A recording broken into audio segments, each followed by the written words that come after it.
There's a lot of debate on both sides of the aisle. Well, actually, there's not a whole lot of debate now. The scientific community is virtually unanimous that climate change is real and causing devastating problems. There is the debate on this committee, but not within the scientific community. Will you and will the President-elect join us in legislation we are working on, which, number one, will allow Medicare to negotiate prices with the drug companies and lower prices, and number two, allow the American people to bring in less expensive medicine from Canada and other countries? Is that something you will work with us on? The issue of drug pricing and drug costs is one of great concern to all Americans. I think it's important to appreciate that in a couple areas we've had significant success, whether it's in the generic area where costs are significantly less than they have been, and in part— But you are aware, sir, I don't mean to be, we don't have a lot of time. We are paying by far the highest prices in the world for prescription drugs. You don't disagree with that, do you?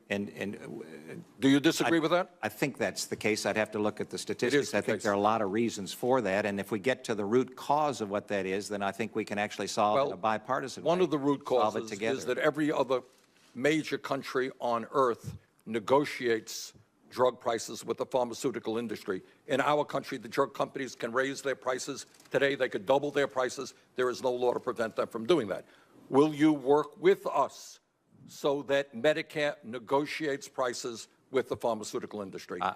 You have my commitment to work with you and others to make certain that the drug pricing is reasonable and that individuals across this land have access to the medications that they need. Wasn't quite the answer to the question that I asked. I like getting past the rhetoric, sir. And getting past the rhetoric is looking at the record. No, Yes, sir, but I think it's important for us to talk about the 12th largest economy in the world while I was the governor, because you're asking me, what am I going to do I'm asking you, economic I'm asking you if you agree with the scientific community that climate change is a crisis and that we need to transform our energy system to protect future generations. And Senator, I will respond that I think that having an academic discussion, whether it's with scientists or whether it's with you, it is an interesting exercise. We should be greatly troubled by giving power to a person who has stated flat out that he wants to expand the surveillance state, not rein it in. Mr. President, here is the kind of world we are now living in, a world that should be of concern to every freedom-loving American, whether you're Democrat or Republican or independent, conservative or progressive. We are living in a world where government and the private sector often know where you are at any time. They know where you are. They know where you are traveling.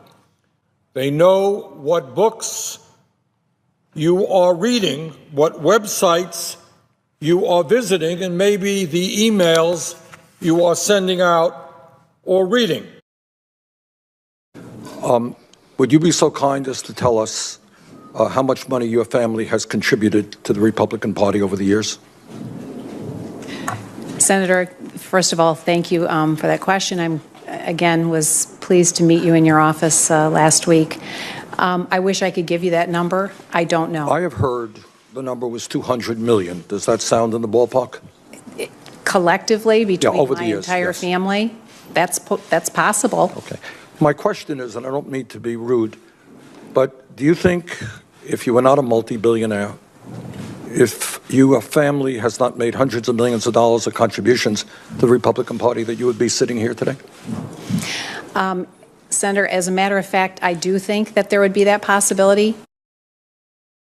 Do you believe that climate change is caused by the emission, by carbon emissions, by human activity?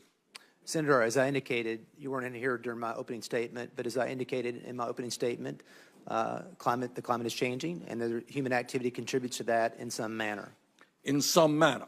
Yes, sir. 97% of the scientists who wrote articles in peer-reviewed journals believe that human activity is the fundamental reason we are seeing climate change. You disagree with that?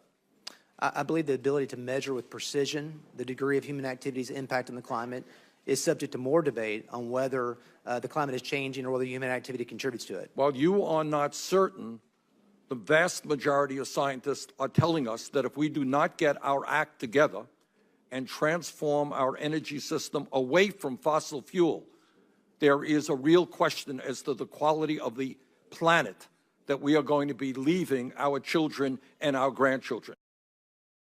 But surprisingly enough, I have not seen that tweet where he says, I am going to keep my campaign promise and I will not cut Social Security, Medicare, and Medicaid. I am waiting eagerly for that tweet, as are millions of seniors and working people in this country. So the issue that we are discussing today is, A, will the president keep his campaign promises, and will he appoint people to his cabinet who will help him keep those campaign promises? And now we get to Congressman Mulvaney.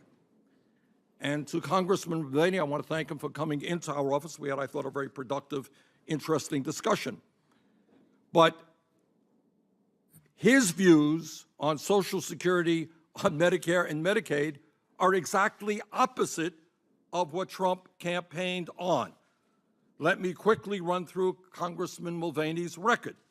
May 15, 2011, Congressman Mulvaney said on Fox Business News, quote, "We have to end Medicare as we know it," end quote.